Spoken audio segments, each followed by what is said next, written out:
Hey y'all, Fat Man Outdoors. It's 10 days before the opening day of rifle season here in Kentucky. Every year I try to do this the same way. I'll make a trip in close to where my area is and I'm attracting deer into about once a week, check on everything, see what kind of sign I'm seeing, stuff like that. Let them get used to hearing vehicles or hearing four-wheeler or something coming down in here. And what I do for the last 10 days though is I let it go to sleep. I come one time 10 days before the opening of the rifle season. I check to make sure I got enough corn in my feeder to do me through next 10 days plus rifle season, and I make sure that everything is still good, no tree limbs is falling on blinds or anything like that, no trees that fell down that's going to block my shooting lanes, and to make sure that the battery is good in my feeder. Now you guys know, we've seen what I did with my feeder is I put in a voltage step down so that I could use 20 volt DeWalt drill batteries to power my feeder with, and they last a long time. But I still like to check them and change them about once every 3 weeks. Don't let them run completely dead, because if you do that, then you have 2 or 3 days that the animals stop coming. Right now I've got pretty much a parade of critters coming to the feeders because I just don't think there's much nuts in this area, because I haven't seen a time of the year this early in the year that we had this many deer coming to the feeder an hour after daylight easily, sometimes 2 or 3 hours, and a lot of times an hour and a half before dark they're showing up and just camping out right underneath the feeders. And I haven't seen that. It's very unusual to me to see them this early in the year. Now if this was December, then I would say yeah, I'm used to that, but not in October. Right now most deer should be in the woods and eating persimmons and eating acorns off of big old white oaks, but they're not, and I don't know why. And I'm throwing corn out twice a day to these deers, and it's a hard struggle to find one kernel of corn laying on the ground. But I'm gonna open up my deer feeder here.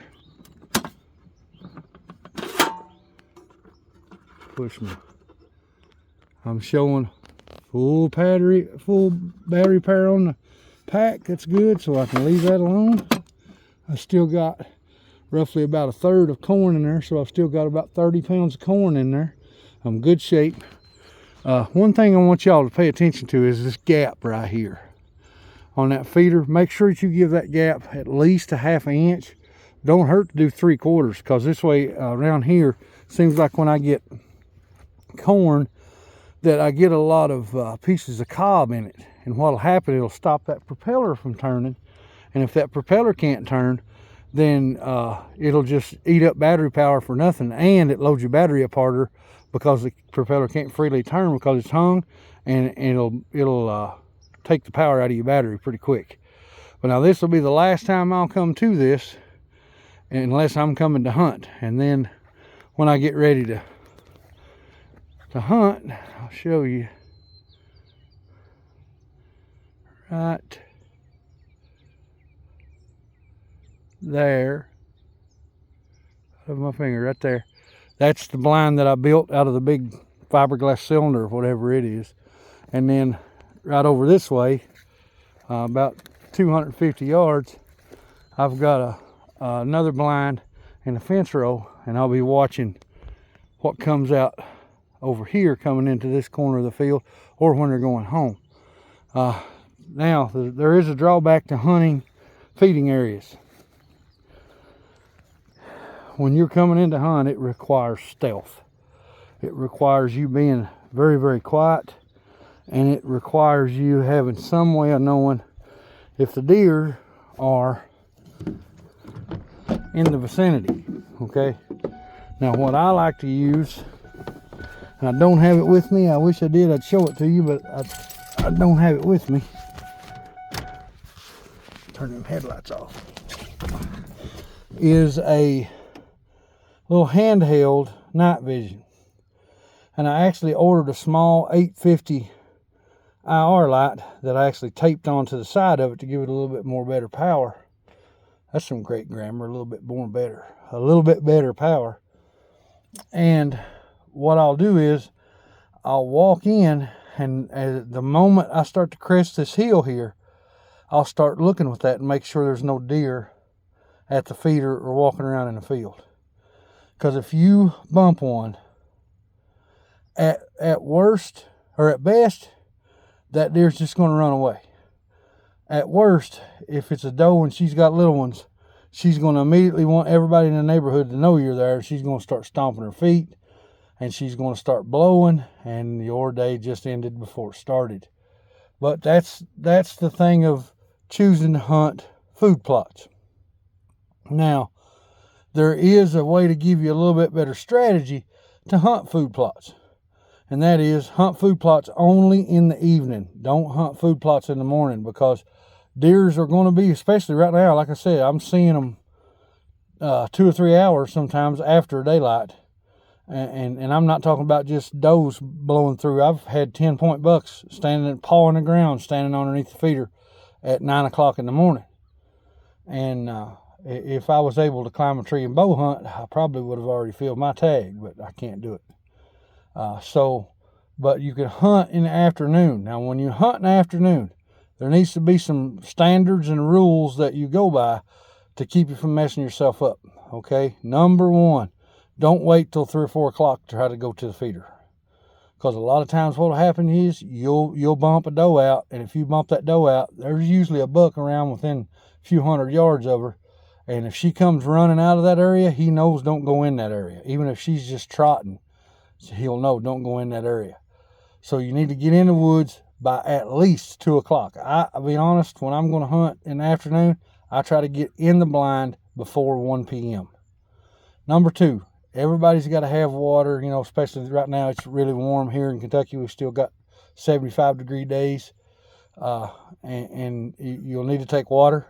And a lot of people take snacks. Okay, my advice is, if you're going to take water, put water in a soda bottle, or put your water in one of the, like a Stanley with a lid on it, because those water bottles, most of them are really crinkly, and you won't think nothing of it, and open that bottle, and it can make a lot of noise. And it just takes one time to make a mistake, and then your day's over. And number three, right now, in my opinion, one of the most important things you can do and is get yourself a set of rattling horns and get yourself a good grunt call. Guys, I'm telling you, this time, the last 2 weeks in October, the first 2 weeks in November, horns work. Learn how to use them. If you ain't never used them, get on the internet and type in on YouTube how to use rattling horns. Man, there's 1,003 videos. I think even I did one. Get on there and learn how to use a grunt call. Get you a good grunt call.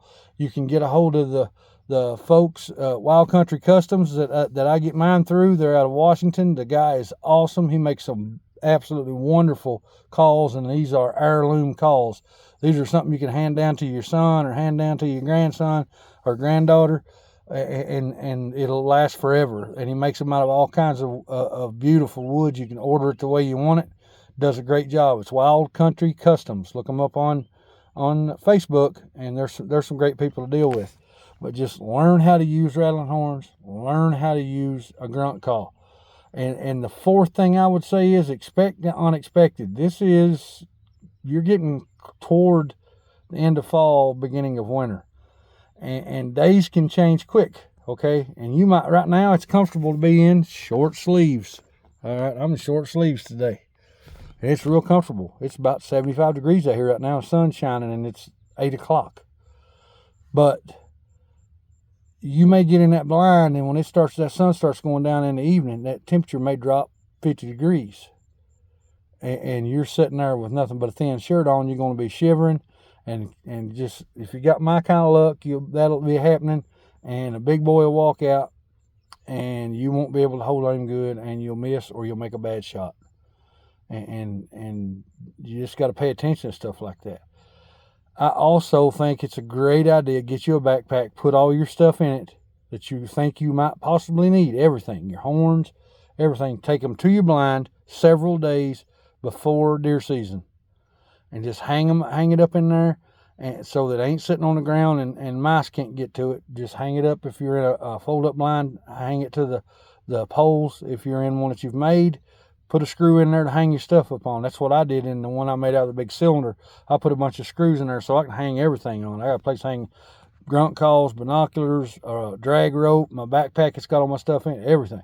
And that way it'll lighten your load going in, and you won't be trying to remember at 3 o'clock in the morning before you go to the blind, what do I need to put in this backpack?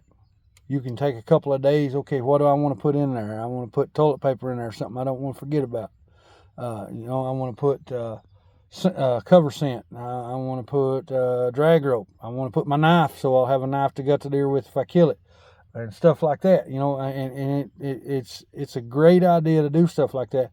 And like I said, not only will it lighten your load, but also it will give you the opportunity to make sure you don't forget nothing. And when you get there, everything's right there. You can get in your blind, unpack your backpack, and you're ready to hunt. That way you're covered. You got everything you need. You don't have to worry about it. Well, guys, we got 10 days now. I am so looking forward to this. I've been watching the cameras close. You guys have been seeing a lot of shorts that I've been posting of a lot of critters. Right now, daily, we got about 5 bucks running in here. There's going to be some major fights start breaking out. It has to be, because I've got everything from a huge 10-point to one of the biggest spikes that I've ever seen. And I think we're going to start seeing some fights. I'm hoping that we get some on camera, but there's going to have to be some. We got some deers that are absolutely whooping up on some small trees here right close to the feeder, and I think it's going to be good. But guys, y'all be safe. I'm going to try to get some videos out pretty soon of melting some lead down into ingots. We're planning on doing a couple of those, and because I'm going to make some muzzleloading bullets myself that I'm going to powder coat and try after rifle season's over. And I'm going to take them to the range and try them out and see how they do versus the bullets that I normally shoot. Because if I can make my own, then why go to the store and buy them? I don't want to do that if I don't have to. But we're going to have some more videos coming out real soon. Oh, also, I am about to build something pretty cool. I'm gathering materials right now. Right now, I've got 3 of them, and it hasn't cost me nothing. I'm going to build a tower stand out of IBC tote frames. Just taking the totes out, using just the frame and that plastic or metal pallet. And these things have got a huge carry weight, so you don't never have to worry about them not being strong enough to hold you up. And I've got figured out a way that I can put wheels on it and hook it to the back of the old greenie and take it to where I need to and back it right up to a tree, stand it up. I've got plans what I want to do. I've already got 3 of them. I need 1 more. It's going to be 4 high. You'll be sitting in the 3rd one. And once this gets done, I think it's going to be a really cool thing. And we'll show it to everybody. And you decide you want to make one, there'll be a video on there how to do it. But right now, I've got 3 of the IBC totes, and I didn't have to pay anything for them. I just talked to some farmers around here local. They said, sure, we've got some. They're just sitting in the way. Come get them. So I went and got 3 this morning, and waiting on him to take the last little bit of the chemical that's in one of the totes out. He said he'd do that this weekend, and I'll get the other one, so that'll be 4. Then once I get the 4th one, then I'll start constructing it, and we'll get her knocked out. It's going to be something pretty cool. Y'all, I hope you enjoyed this little video. It's just an informative thing, and wanted to show you what I do to get ready for deer season as far as my feeders and the area that I'm going to hunt in. And I hope to see y'all out there somewhere. Just a fat man. I'm gone.